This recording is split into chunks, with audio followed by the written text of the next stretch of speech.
திருக்குறள் அதிகாரம் 24 புகழ். குறள் 231. இதழ் இசைப்பட வாழ்தல் அதுவல்லது ஊதியம் இல்லை உயிர்க்கு. வறியவர்க்கு இதழ் வேண்டும், அதனால் புகழ் உண்டாக வாழ வேண்டும். அப்புகழ் அல்லாமல் உயிர்க்கு ஊதியமானது வேறொன்றும் இல்லை. See that thy life the praise of generous gifts obtain. Save this for living man exists no real gain. Give to the poor and live with praise, there is no greater profit to man than that. குறள் 232. உரைப்பார் உரைப்பவை எல்லாம் இறப்பார்க்கொன்று ஈவார் மேல் நிற்கும் புகழ். புகழ்ந்து சொல்கின்றவர் சொல்பவை எல்லாம் வறுமையால் இறப்பவர்க்கு ஒரு பொருள் கொடுத்து உதவுகின்றவரின் மேல் நிற்கின்ற புகழேயாகும். The speech of all that speak agrees to crown the men that give to those that ask, with fair renown. Whatsoever is spoken in the world will abide as praise upon that man who gives alms to the poor. குறள் 233.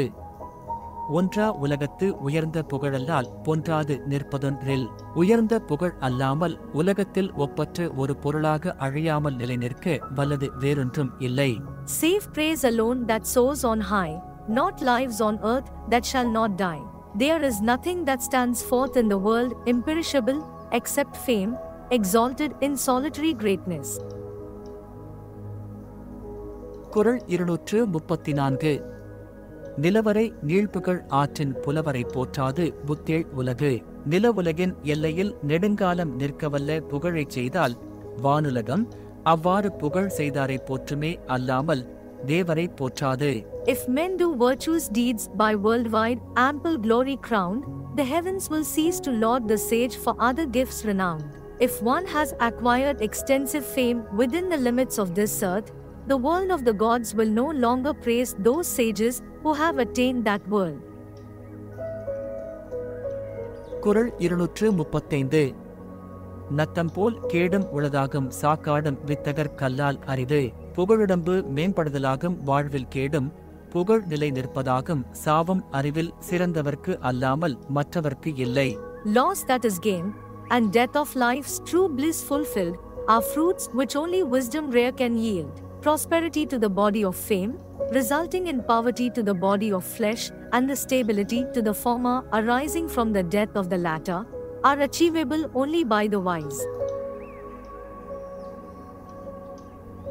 குறள் 236. தோன்றின் புகழோடு தோன்றுக அதிலார் தோன்றலின் தோன்றாமை நன்று.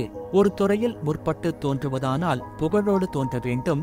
அத்தகைய சிறப்பு இல்லாதவர் அங்கு தோன்றுவதை விட தோன்றாமலிருப்பதே நல்லது. If man you walk the stage, appear adorned with glory's grace, save glorious you can shine, twere better hide your face. If you are born, be born with qualities conductive to fame from those who are destitute of them. It will be better not to be born. குறள் 237. புகழ்பட வாழாதார் தன்னோவார் தம்மை இகழ்வாரை நோவது எவன்? தமக்கு புகழ் உண்டாகுமாறு வாழ முடியாதவர் தம்மை தாம் நோந்து கொள்ளாமல் தம்மை இகழ்கின்றவரை நோந்து கொள்ள காரணம் என்ன? If you your days will spend devoid of goodly fame, when men despise, why blame them?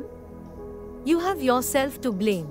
Why do those who cannot live with praise grieve those who despise them, instead of grieving themselves for their own inability?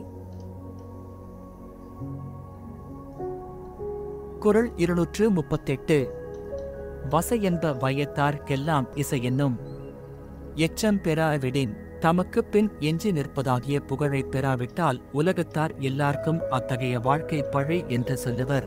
Fame is virtue's child, they say. If, then, you childless live, you live the scorn of men. Not to beget fame will be esteemed a disgrace by the wise in this world. குறள் 239. வசையிலா வன்பயன் கொன்றும் இசையிலா யாக்கை பொறுத்த நிலம்.